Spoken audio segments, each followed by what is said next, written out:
여러분 안녕하십니까? 네, 오늘 잠언 16번째 벌써 시간이네요. 오늘의 말씀의 제목은 지혜로운 자의 혀, 지혜로운 자의 혀라는 제목으로 함께 은혜를 받는 시간을 갖도록 하겠습니다. 얼마 전에 KBS 공영방송국에서 10대들이 욕에 중독되어 있다, 그런 방송을 한 적이 있습니다. 아이들이 말을 할 때, 대화를 할 때 얼마나 많은 욕을 쓸까요? 얼마나 많이 쓸 것 같습니다. 여러분이 듣기에도 좀 욕을 많이 하는 것 같습니까? 초등학교 5학년에서 6학년에게 물어봤습니다. 평상시에 얼마나 욕을 하느냐? 96.6%가 욕을 한다. 그러니까 욕이 아니면 대화가 안 되는 겁니다. 초등학생의 96.6%가 욕을 한다고 대답을 했습니다. 안 한다 3.4%. 중학생이 되면 좀 덜할까요? 좀 철이 조금 드니까 덜할까요? 네, 중학생은 99.1%입니다. 이 말은 거의 대부분 중학생의 남자들은 100명 중에 99명이 욕을 한다는 겁니다. 여자들도 만만치 않습니다. 여자들도 95.2%가 욕을 한다고 그렇게 얘기를 했습니다. 그러니까 아이들이 거의 욕이 아니면 대화가 안 될 정도로 욕을 많이 하면서 살아가고 있습니다. 이제 욕은 더 이상 무슨 상대방을 기분 나쁘게 하거나 저주하거나 이런 수준을 넘어서 그냥 10대들에게는 그냥 대화의 그냥 하나의 언어가 되어버렸습니다. 그러면 물어봤어요. 초등학교 5, 6학년 205명에게 물어봤더니 너네 그렇게 욕을 많이 하는데 그게 무슨 뜻인지는 아니?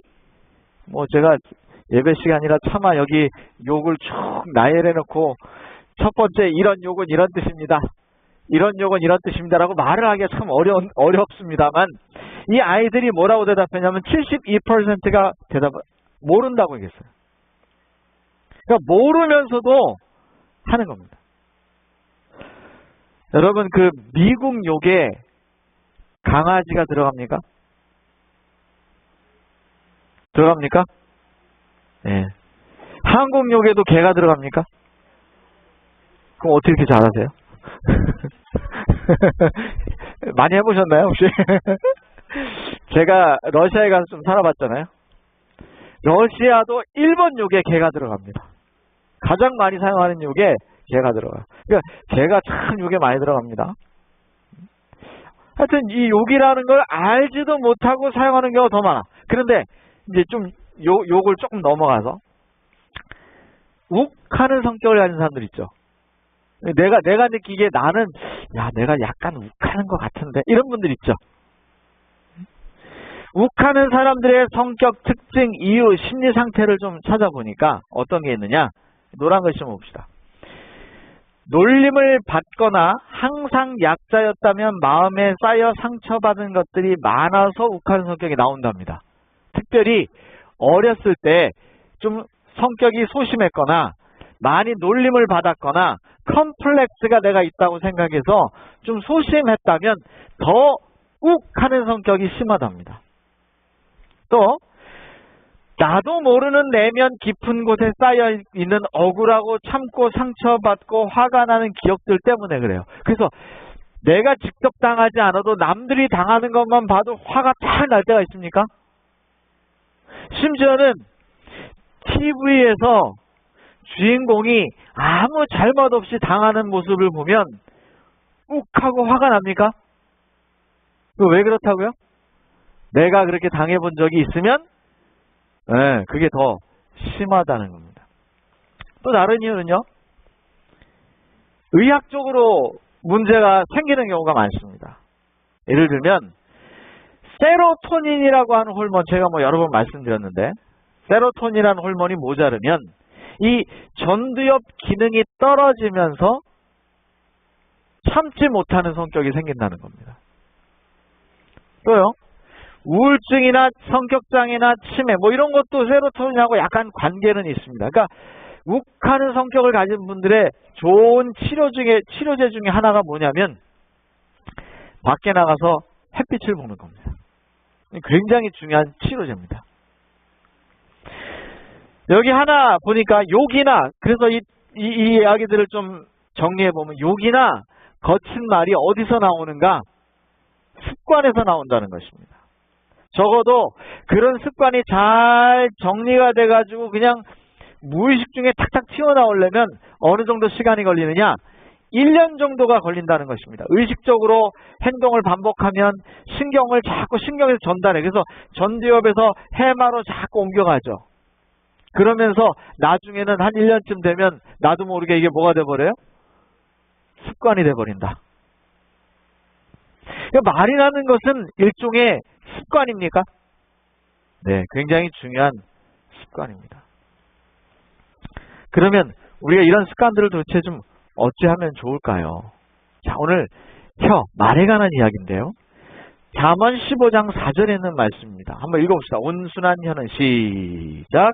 온순한 혀는 곧 생명나무라도 패역한 혀는 마음을 상하게 하느니라. 생명나무에 관한 얘기가 참 많이 나옵니다. 이 잠언에. 비유하기를 생명나무다. 이런 말이 참 많이 나와요. 여기도 뭐라 그랬냐면 온순한 혀가 생명나무다 그랬어요. 온순한 혀. 여러분, 온순한 혀가 뭡니까? 저도 한국에 있을 때는 잘 모르다가 미국에 와서 배운 단어 중에 하나가 이 soothing이라는 말입니다. soothing. 뭐 한국 사람들은 soft라고 하는 말로 온순하다라는 말을 알고 있지만 사실 미국 사람들이 쓰는 말 중에 이 soothing이라는 말이 굉장히 많습니다. soothing하다. 그래서 목소리도 왜 그 바리톤의 목소리 있잖아요. 아주 부드럽고 싹 들어가면 그냥 버터가 쫙 녹아드는 것 같은 그런 부드러운 그 남성의 목소리. 예, 그런 걸 상상하시면 이 soothing이라고 하는 말이 좀 이해가 되십니다. 그래서 딱 들으면 옛날에도 크리스마스 캐롤을 부를 때 그렇게 참 감미롭다는 말 아세요? 예, 그런 목소리를 이 soothing 성이라고 부르면 될지 모르겠습니다. 자, 이게 무슨 말인가? 이 온순한이라는 말을 찾아봤더니 목소리 톤만 soothing이 아니라 원래 이 온순하다의 말을 하는 이 말이 참 재밌는 말이에요. 원어의 뜻이 무슨 뜻이라고 했냐면 기본적으로 부드럽다 혹은 순하다 이런 뜻이 들어있습니다. 그런데 이 온순하다는 말의 뜻에 아주 재미난 뜻이 하나 들어있기를 치료하는 이라는 뜻이 들어있습니다. healing이라는 뜻이 들어있고요. 그 다음에 치유하는, 구제하는, 건강한 이라는 뜻까지 들어있어요. 그러니까 온순한 말은 이란 말은 치료하고 치유하고 구제하고 건강하게 하는 말이라는 뜻이 듭니다. 본래의 뜻이 그래요. 그래서 환자가 치료를 통해서 평안을 얻는 겁니다. 이 말은 말을 한 사람이 말을 딱 할 때 상대방이 그 말을 들을 때 어떻게 들어야 된다는 뜻입니까? 평안해야 된다는 겁니다. 스트레스 팍 받고 병이 생길 만하면 안 된다는 뜻입니다. 또 그래서 그 말을 들을 때 평온하고 평강하고 뭐 평화하고 뭐 이런 뜻이에요. 치료하는 혀, 말은 상대방에게 생명나무를 준다. 생명나무는 많은 경우에 잠언에서 구원을 얘기해요. 그러니까 치료하는 나무는 상대방에게 뭘 줘요? 구원을 준다는 것입니다. 그러니까 말 한마디가 사람을 구할 수도 있고 죽일 수도 있어요. 전에도 비슷한 얘기 제가 드린 적 있죠? 얼마든지 그럴 수 있습니다. 여기 잠언 14장에는 평온한 마음은 육신의 생명이라고 그랬어요. 이 평온한이라고 할 때 평온한이라는 말이 똑같이 말패라고 하는 말입니다. 그러니까 온순한 말 그랬지만 여기 또 잠언 14장에는 평안한 말. 이 말은 생명을 갖다 준다. 그렇게 표현하고 있습니다. 반대로 시기하는 건 뭘 썩게 해요? 뼈를 썩게 합니다. 그럼 뼈를 썩게 하면 어떻게 됩니까?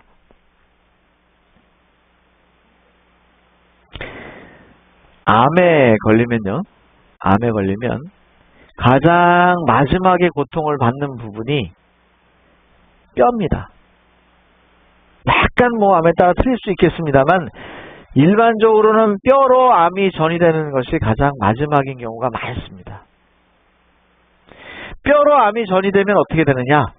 뼈가 하는 아주 중요한 일은 뭐냐면 몸을 지탱하는 일도 하지만 중요한 일이 뭐냐면 피를 만들어내는 일을 하죠. 골수에서. 그래서 뼈로 암이 전이가 되면 뭐가 안 만들어져요? 피가 안 만들어집니다. 백혈구, 적혈구 이런 애들이 제대로 안 만들어져서 이제는 더 이상 살 수가 없게 됩니다. 온몸이 아프죠. 시기하는 그런 말은 뼈를 그래서 썩게 사람을 죽게 하는 거고, 시기하는 말은 사람을 치료하는 것이 아니라 뭐하게 하고 병들어서 죽게 하고, 평온한 말은 즉 치료하는 말은 육신의 여기 보세요. 영적인 생명이 아니라 무슨 생명이요? 우리 육신에도 생명을 갖다 준다. 그렇게 잠언은 표현하고 있습니다. 그래서 이 말은 정리하면 킹 제임스 버전 성경에는 이렇게 번역했습니다.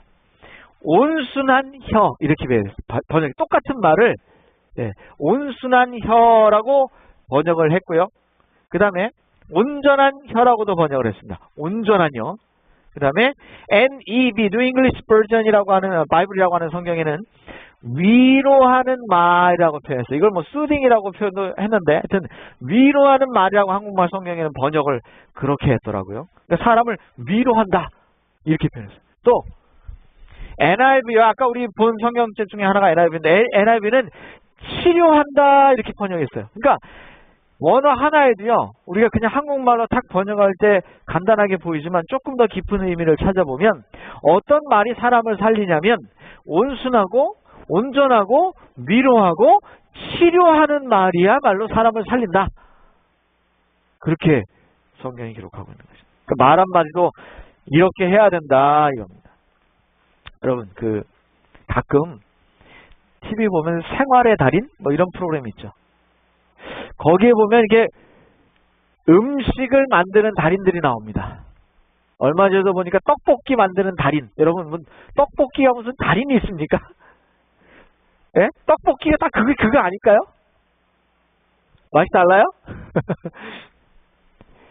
야, 이 떡볶이를 만드는 사람이 어떻게 하면 사실 떡볶이 핵심이 뭘까요? 그 집 떡볶이의 비밀이 뭐냐면 그 집 떡볶이가 국물 떡볶이예요. 근데 국물 떡볶이면은 제가 볼 때 그 밀떡 있잖아요. 그 밀떡은 뭐 그렇게 뭐 특별하지가 않아. 근데 중요한 게 뭐냐면 그 집 떡볶이 핵심이 뭐냐면 국물이에요. 사람들이 마지막에 떡은 남기고 가는데 국물은 다 마시고 가. 육수를 잘 뽑는 집이에요. 예? 그러니까 육수를 얼마나 맛있게 뽑는지 사람들이 줄을 서서 먹어요. 그리고 그 집에는 떡볶이집에 가면 사람들이 저마다 하는 말이 뭐냐면 아저씨 국물 좀 많이 주세요. 그래서 그 집은 떡볶이를 할 때 떡이 많이 보이는 게 아니라 마치 그 찌개에 떡이 떠다니는 것처럼 국물이 많아요. 예? 근데 그 과정을 이제 조금 얘기를 해주는데, 야, 그냥 고추장에다가 대충 조미료 넣어갖고 만드는 게 아니에요.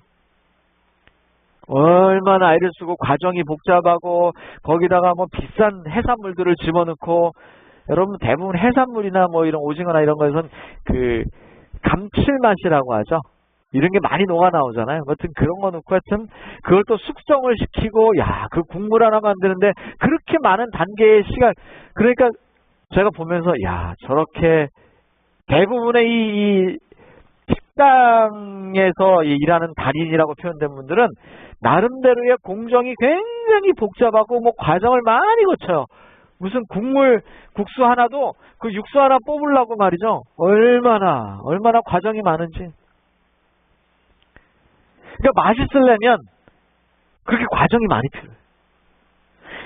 사람을 살리려면 말 한마디도 제가 보니까 대충 해갖고 되는 게 없는 것 같아요. 사람을 살리는 말은 말이죠. 여기 시대서망에 보면 상처받은 사람에게 치유하는 향유가 될 수 있는 믿음과 용기의 말을 해라 이렇게 말했어요. 야, 참 이것만큼 어려운 게 없습니다. 저 목사고 제가 목회를 20년 넘게 하고 있지만 사람들에게 용기를 주는 말이라는 것이 결코 쉬운 것이 아닙니다. 참 어려운 일을 당할 때, 어려운 일을 당했을 때 참 차라리 내가 어설프게 얘기하느니 그냥 차라리 안 하고 그냥 마음으로 기도하는 게 낫겠다 싶을 때가 많이 있죠. 괜히 어설프게 왜 이러다가 잘못 얘기 꺼냈다가 뭐 이렇게 생각될 때가 있잖아요. 그런데 치료가 되고 치료하는 향유가 될 수 있는 말, 이게 그냥은 안 될 것 같습니다. 그냥은 안 될 것 같고, 평상시에 어떤 과정을 거쳐야 되냐면, 평상시에 그 달인들이 국물 하나 만들어내려고 수많은 것들을 숙성시키고 과정들을 많이 만든 것처럼 어떤 순간에 믿음과 용기의 말, 치료하는 말, 향유의 말을 해내려면 평상시에 뭐가 좀 있어야 되냐면, 흔히 사람들이 말하는 그 내공이라는 게 좀 있어야 될까요? 믿음의 내공이 좀 필요합니다. 믿음의 내공이. 그런 게 있으면 하나님이 아마 생각나게 하시지 않을까 생각이 들어요. 그런 게 있습니다. 자, 잠언 15장. 우리가 오늘 본 말씀에 바로 앞절에는 이런 게 있어요. 유순한 대답은 분노를 쉬게 하여도 과격한 말은 노를 격동하느니라.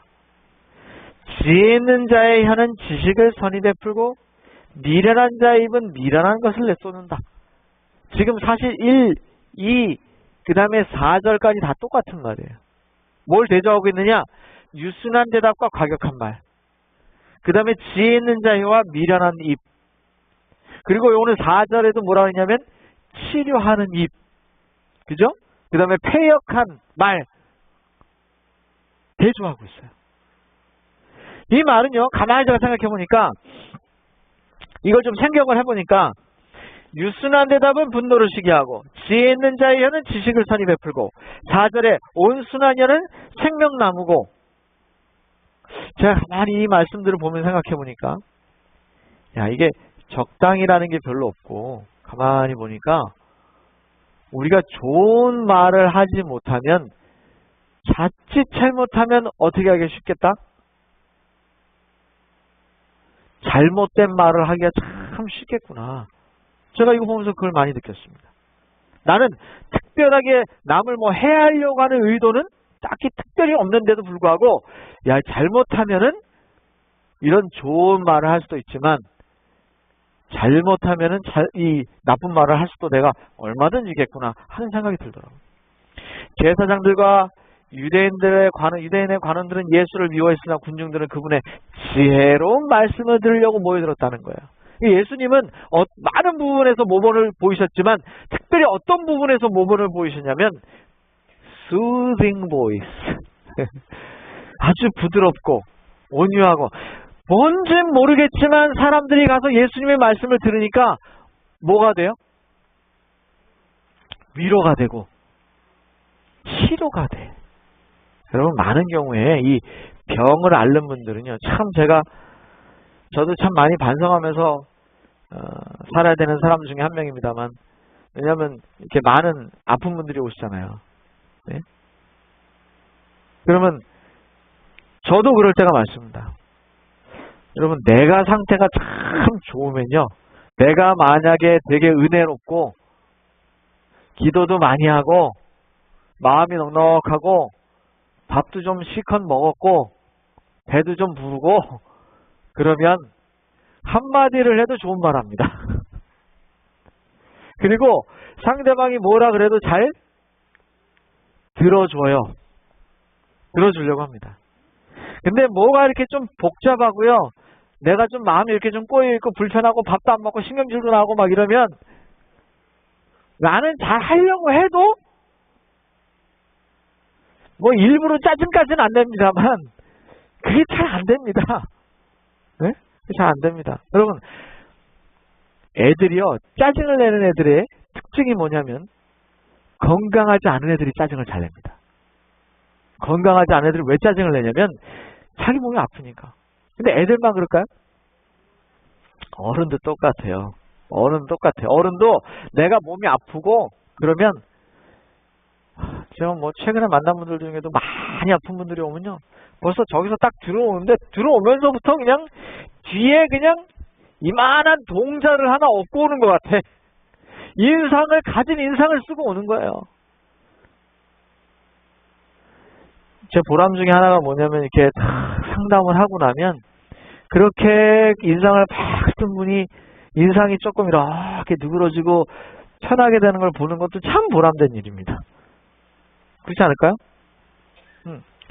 그 사람들이 예수님 앞에 나올 때 그분의 그 지혜로운 말씀 때문에 똑같은 말을 해도 아다르고 어다르잖아요. 그죠? 그 지혜로운 말씀 때문에 사람들이 그 얘기 들으러 왔다는 거예요. 이런 말 들어보셨어요? 미, 고, 사. 세상에 이걸 찾았더니 저는 알지도 못했는데 어떤 그 한국 가수가 이 미, 고, 사라는 노래를 만들어서 하더군요. 이 미고사가 뭐냐면 미안해, 고마워, 사랑해. 자주 하십니까? 제가 어디서 보니까 어떤 이렇게 나이 많으신 70대 이렇게 할머니신데 그러더라고요. 그 남편한테 사랑한다는 말을 하시냐고. 그러니까 그런 말을 뭐 하라니. 제가 볼 때 남자들만 그런 게 아니라 여자분들도 그런 분들이 꽤 있어요. 아이 그건 뭐 다 아는 걸 뭐 하라는 게 아니에요. 한국 사람. 그 다 아는 말을 뭐 하라는 다 아는 말을. 다 안 돼요 말을. 예? 그러니까 사람들이 생각할 때 이 말은 그냥 다 아니까 당연히 안 해도 되는 말로 생각을 하는 거죠. 다 아니까 아는 말로 생각을 하는 거죠. 여러분 생전에 전하지 못해서 후회하는 말 이게 있어요. 자 1번이 뭐냐? 사랑합니다. 사랑합니다. 두 번째 고맙습니다. 세 번째 미안합니다. 네 번째 용서합니다. 이 넷 중에 사람들이 인생의 마지막에서 가장 네 개가 대부분 사람들이 한국 사람들은 그냥 이렇게 입에다 달고 사는 사람 별로 없어요. 연세가 드신 분들 중에서 더 그런데 이 중에 가장 내가 많이 말을 못해서 후회한다 하는 말이 하나 있습니다. 그게 뭘까요? 용서합니다라는 말을 사람들이 잘 못한대요. 특별히 한국 사람들이. 그래서 마지막에 되면 뭘 하게 되느냐? 후회를 한다는 거예요. 여러분 이 말은 왜 중요하냐면 지금 오늘 얘기 중심이 뭐냐? 온순한 말, 치료하는 말이에요. 근데 사람들에게 그래요. 나도 잘한 것 별로 없습니다. 내가 이해하고 그저 용서합니다. 이 말 한마디 하면 그걸 들은 사람이 어떨까요? 치료가 됩니다.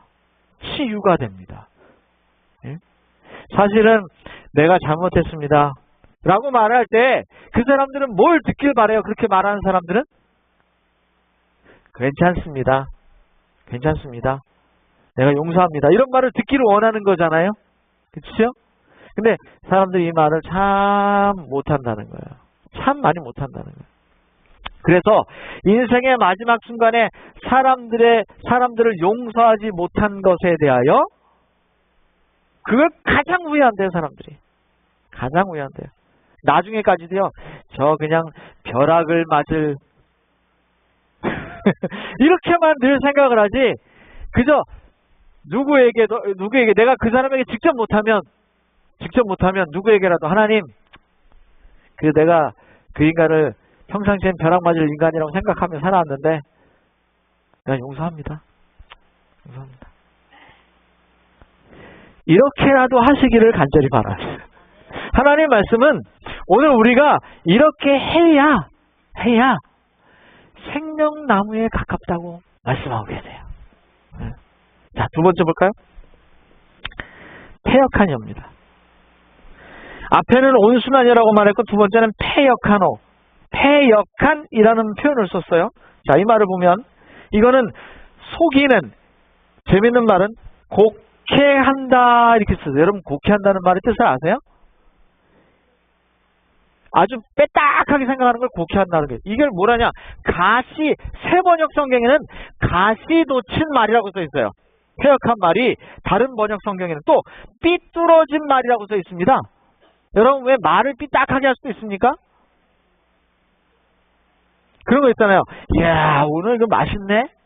그럼 옆에서 뭐래요? 맛있겠지. 이런 말 있잖아요. 뭐 그런 걸 뜻하는 거예요. 또 NIV 두 번째 성경에는 사기성이 있는 말이라고 되어 있어요. 말 참 재밌죠? 번역을 상당히 다양하게 했습니다. 또 사고방식이 삐뚤어진 말이다 이렇게 표현했습니다. 그러니까 겉으로 볼 때 폐악하다는 말이 그냥 욕한 것 같지만 사실은 좀 가시가 좀 돋아있고 네? 좀 삐딱하고 곡해한다는 말은요. 일부러 이렇게 좀 돌려 생각하는 거예요. 이렇게 일부러 돌려 생각하는 이런 사고방식이 잘못된 이런 말들을 이야기하고 있는 거예요. 자, 이런 말들은요. 보세요. 사기성, NIV에는 사기성이 있는 말 또는 거짓말, 그 혀는 영혼을 파괴한다 이렇게 돼 있어요. 자, 보십시다. 이 꽃이 무슨 꽃인지 아는 분이 계십니까? 이거 알아맞히면 제가 이거 알아맞히면 없을 것 같아서 자신있게 이거 알아맞히시면 이게 말이요 굉장히 재밌는 꽃입니다. 이 꽃을 알아맞히시면 제가 오늘 천연 샴푸 하나 공짜로. 갑자기 눈이 커지시는 분들이 있네.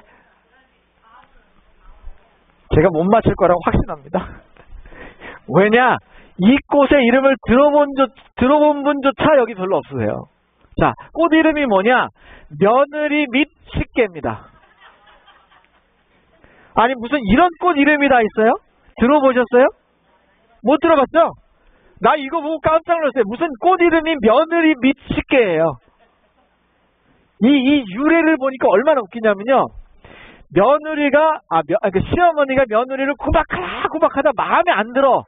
마음에 안 드니까 너무 마음에 안 드니까 야 너 화장실 갈 때 이거 가져가. 니 닦을 때 이거 가져가. 그렇죠. 어떻게 이렇게 잘하세요? 미우니까 말이죠. 용변을 보고 뒤처리할 때 쓰라고. 이 오죽하면은 며느리 미식개. 그러니까 며느리가 오죽 미우면 그걸로 그냥 다 말로 못해가지고 며느리 미식개라는 이 풀에 이 꽃, 이 줄기를 말려가지고 여기엔 가시가, 여기 보이세요? 가시가 있는 이 나무를 며느리한테 줬다고 하는 뭐 진짜인지 아닌지 모르겠지만 이런 말에서 유래한 꽃 이름이 며느리 미식개예요. 무슨 세상에 이런 꽃이 다 있습니까? 원하시면 제가 한번 찾아볼게요. 예. 저 그건 안 찾아봤네. 하여튼간 재밌죠. 그러니까 이게 뭐냐면 마음이 이렇게 베베 꼬인 거예요. 베베 꼬인 거예요. 베베 꼬인. 삐뚤어진 식욕과 정욕을 통하여 사람들은 하나님의 능력을 잃어버려 불의의 도구로 전락한다. 그런데 이렇게 마음이 삐뚤어지면 어떻게 되느냐?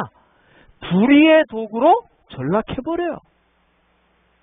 그냥 나는 내 마음이 조금 삐뚤어지고 말을 조금 삐뚤어지게 하는 거가 단조하시지만 그렇게 되면 하나님의 능력을 어떻게 된다고요? 잃어버리게 된다고요. 빽딱하게 생각하면, 자꾸 곡해하면, 자꾸 마음을 그렇게 쓰기 시작하면 심성이 마음을 곡해 써야지 뭐 이런 말 있잖아요. 그렇게 하면 하나님께서 주시는 능력을 잃어버리기 때문에 불의의 도구가 된다는 거예요. 또 여기 교회증언 3권에는 제가 비슷해서 하나 이런 건 없어요. 삐뚤어진 식욕도 마찬가지라는 거예요. 요 입만 삐뚤어지는 게 아니라 말만 삐뚤어지는 게 아니라 요 입하고 또 관련된 게 뭐예요? 식욕, 삐뚤어진 식욕. 제가 이럴 때는 입이 아니라 뭐라 그랬죠? 주둥이. 제어가 잘 안 되니까 뭐 그런 말 한번 써보는 거예요. 예? 자, 삐뚤어진 식욕에 방종함으로 천천히 작용하는 독소를 사용하는데 그것들은 혈액을 부패시키고 신경의 능력을 침해하여 그 결과로 저들에게 질병과 사망을 갖다 준다. 천천히 사람을 어떻게 한다? 병들게 한다. 여러분, 잠언 4장에는 이 말을 구부러진 말이라고 그랬고 또 삐뚤어진 말이라고 그랬어요. 이걸 입에서 어떻게 하라고요? 멀리 하라고. 이걸 자꾸 가까이 하면 영혼이 죽는다는 거예요. 하나님의 능력을 잃어버린다는 겁니다. 잃어버린다. 이게 무슨 자요? 입구자. 입구자. 요건 무슨 자인지 아시는 분? 품자인데 무슨 품자예요? 요 품자가 말이죠. 요 품자는 입구자가 3개가 모여야 품자가 돼요. 그런데 이 품자는요, 원래는 물건을 나타낼 때 품자를 쓰죠. 그런데 이 품자가 품질, 품위, 품격, 기품 할 때는 다 이 품자입니다.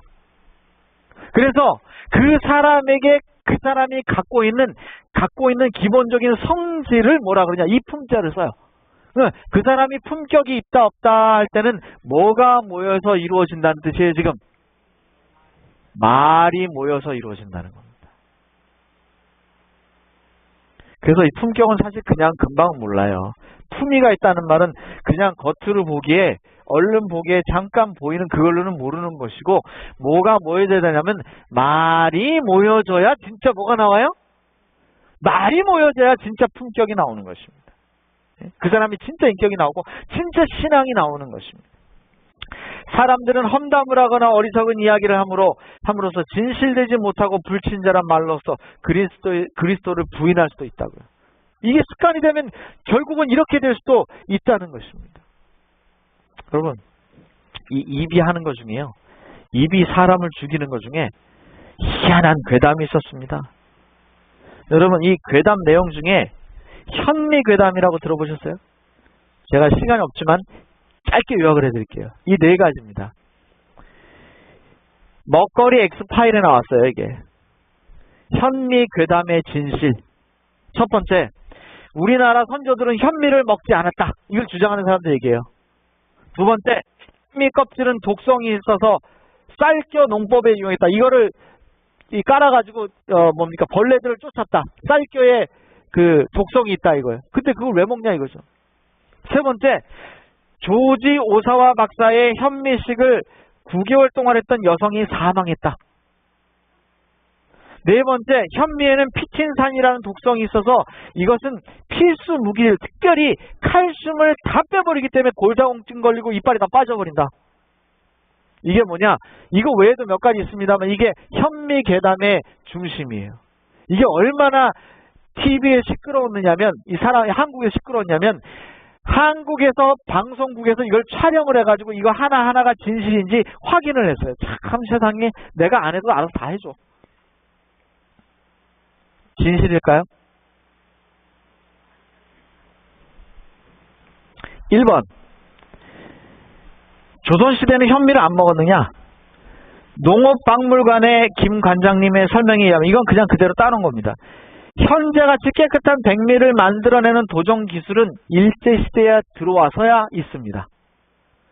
백미라는 것은 조선시대는 먹는 사람이 별로 많지가 않았습니다. 도정 기술 자체가 낙후되어 있었어요. 오히려 뭘 먹었어요? 말도 안 되는 얘기를 하는 거예요. 두 번째, 쌀겨에 독성이 있어서 잡초를 제거했다고 그렇게 표현했는데, 쌀겨 농법은 쌀겨의 독성을 이해하는 것이 아니라 쌀겨를 두껍게 깔아서 햇빛을 차단해서 잡초를 죽이는 방법이었대요. 독성하고는 아무 상관이 없어요. 세 번째, 일본 사람이 죽었더라.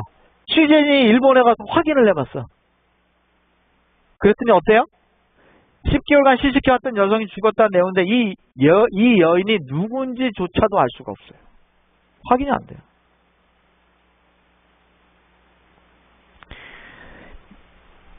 이 뭐가 좀 꼬이면요, 이렇게 됩니다.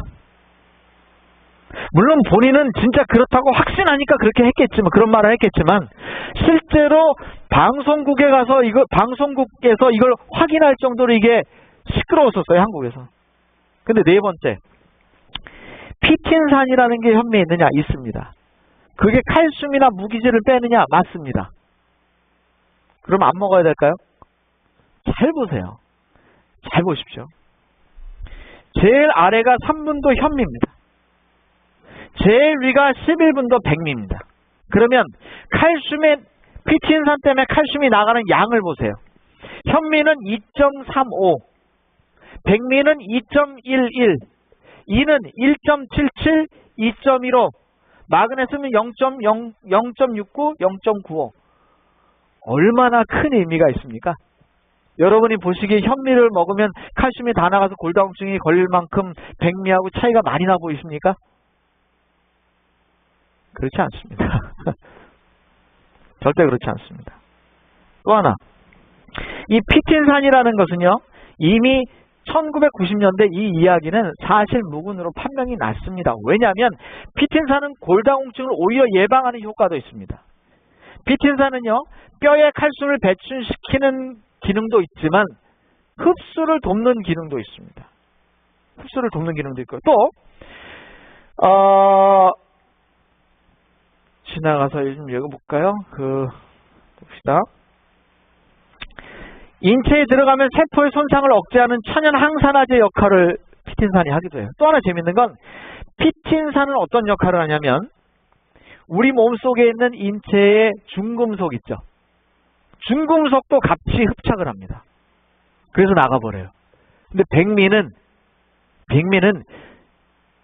칼슘이나 무기질을 갖고 나가는 능력은 있지만 중금속을 가지고 나가는 능력은 현미하고는 아예 상대도 안 됩니다. 자, 이 네 가지 이야기의 결론이 뭐냐면 뭐 다 넘어가겠습니다. 이게 뭐 중요한 건 아닙니다. 현미를 먹으면 뭐 배출되고 백미를 먹으면 여러분 뭐 몸박 이것도 보면 오히려 농약이 현미 껍질에 많다고 하지만 현미를 먹은 사람은 0.07이 배출되고 백미를 먹으면 0.001밖에 배출이 안 됩니다. 농약이. 그러니까 누가 더 많이 배출이 돼요? 현미가. 네. 현미는 자기가 먹은 것뿐 아니라 있는 것까지 배출을 시킵니다. 뭐 이런 그 다음에 피틴산은 현미에만 있는 게 아니라 과일에도 있고 씨앗에도 있습니다. 현미 먹어서 그렇게 될 거면 과일을 주식으로 먹는 사람들은 벌써 뼈가 다 그냥 없어져야겠네요. 여러분 이런 괴담들을 왜 만들어낼까요? 자꾸 왜 만들어냅니까 이런 거? 제가 볼 때 이 사람이 왜 그랬냐면 자기가 먹고 자기한테는 좀 잘 안 맞았던 것 같아요. 네? 그러나 이게 여러분 여기 뭐 현미를 주식으로 하신 분이 많이 있으시죠? 제가 볼 때 뭐 백제들은 대부분은 뭐 현미를 적어도 한 70%는 드시고 백미도 가끔 드시고 이런 분들도 계시고 주로 그냥 반반 섞어 계신 분도 계시고 주로 그냥 90% 95% 이상 현미만 드시는 분도 많으세요. 그러면 제가 여기서 있는 것만 해도 벌써 몇 년인데 현미 먹은 사람들은 전부 다 어떻게 됐어야 돼요? 이빨 다 빠졌어야지. 이 사람이 이빨 빠졌대거든요 지금. 이빨이 다 빠져갖고 뭐 여러분 현미 먹는 사람들이 한두 명입니까? 현미를 주식으로 삼시세끼 먹는 사람들이 부지기수로 많습니다. 그 사람들이 이빨 다 빠졌다는 얘기를 제가 들어본 적이 없어요. 왜냐? 그럼 그 사람의 어떤 특별한 경우일지 모르지만 일반적으로 그렇진 않아요. 그래서 자기가 경험한 것을 일반화시켜서 말하는 것이 왜냐? 제가 보기엔 조금 오늘 말하고 있는 이 주제하고 비슷한 말이 아닌가 싶어요. 조금 마음이 어떻게 된 거예요? 조금 살짝 꼬였어. 마음이 좀 꼬인 것 같아요, 제가 볼 때. 그 말을 한 사람이. 무슨 도인이라고 이렇게 수염하고 나오고, 인터넷 보시면 있어요. 여러분, 말이라는 것은 습관입니다. 아까 처음에도 말씀드렸죠. 우리가 어떤 것을 먹고 어떤 것을, 건강도 그렇습니까? 건강도 습관입니까? 말도 습관입니까? 그런데 오늘 말씀은 뭐라고 얘기하고 있냐면 이 말이 혀가 자신도 죽이고 남도 죽일 수도 있다는 것입니다. 이게 육적으로만 그러냐 영적으로도 그럴 수 있다는 것입니다. 왜냐? 오늘 본문 성경은 자신도 살리고 남도 영원히 생명나무라고 표현했거든요. 살릴 수 있다고 표현했어요. 그래서 제가 오늘 이 말씀을 준비해서 이런 생각이 들었습니다. 야, 내가 먼저 잘 먹어야 되겠구나. 잘 먹어야 내가 건강해야 내가 좀 여유가 있고 배도 좀 부르고 지갑도 좀 든든해야 그래야 좀 나도 수딩 보이스가 나옵니다. 물론 그 스크루지 같은 분들도 있어요. 가진 거 많으면서도 입은 폐악한 경우도 가끔 있습니다만, 영적으로 볼 때는 우리가 먼저 하나님의 말씀에 충만한 삶을 사시고, 기도의 삶도 좀 사시고, 하나님의 말씀도 좀 잘 연구하는 삶을 사셔서 강건하고 건강하고, 우리의 언어의 능력이 정말 건강한 말, 수딩 보이스가 나올 수 있는 그런 삶을 먼저 사셔서 나도 살리고 남도 살리게 되시기를 간절히 바랍니다. 그렇게 못하면 내가 평상시에 신앙생활 너무 바빠가지고 겨우 살다가 잘못하면 그게 습관이 돼가지고 누구도 죽이고 나도 죽이고 나만 죽으면 되는데 누구도 죽여 잘못하면 남도 죽일 수 있는, 여러분 또 한 주일의 삶 가운데 하나님 앞에 기도하시기 바랍니다. 우리의 혀와 우리의 입이 우리를 살리시고 우리를 살리게 하신 하나님의 은혜가 남도 살리는 그런 귀한 하나님의 은혜와 은총을 경험하시는 우리 모든 성도님들이 되시기를 간절히 바라며 말씀을 마치겠습니다.